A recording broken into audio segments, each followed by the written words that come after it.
অভিনেত্রী লাবণী সরকার, যাকে আপনারা অনেক সিনেমা এবং সিরিয়ালে অভিনয় করতে দেখেছেন। বহু বছর ধরে অনেক জনপ্রিয় বাংলা সিনেমা এবং সিরিয়ালে অভিনয় করেছেন তিনি। ফাগুন বউ, ইচ্ছে নদী, উড়ন্তব্রি এই রকম অনেক জনপ্রিয় ধারাবাহিকে অভিনয় করেছেন তিনি।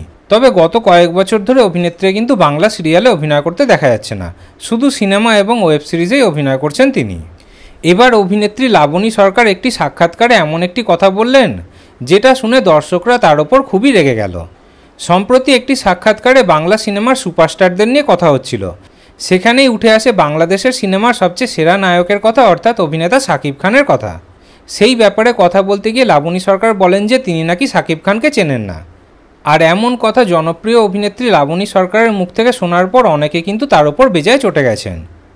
শাকিব খান তো বাংলাদেশের সেরা নায়ক, তবে পশ্চিমবঙ্গেও কিন্তু তার খুবই জনপ্রিয়তা রয়েছে।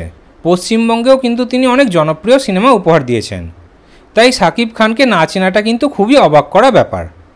তবে বলা হচ্ছে যে লাবণী সরকার নাকি ব্যাপারটা একরকমভাবে বলেছেন এবং দর্শকরা অন্যরকমভাবে বুঝছে। তিনি নাকি শাকিব খানের সঙ্গে কোনোদিনও কোনো কাজ করেননি, সেই কারণেই তিনি শাকিব খানকে ভালোভাবে চেনেন না, এমনটাই তিনি বোঝাতে চেয়েছেন। তিনি নাকি শাকিব খানকে কোনো অপমান করেননি, এমনকি শাকিব খানের কোনো সিনেমাও তিনি কোনোদিনও দেখেননি, সেই কারণেই তিনি এমনটা বলেছেন। তাহলে এই পুরো বিষয়ে আপনাদের কি মতামত কমেন্টে অবশ্যই জানাবেন।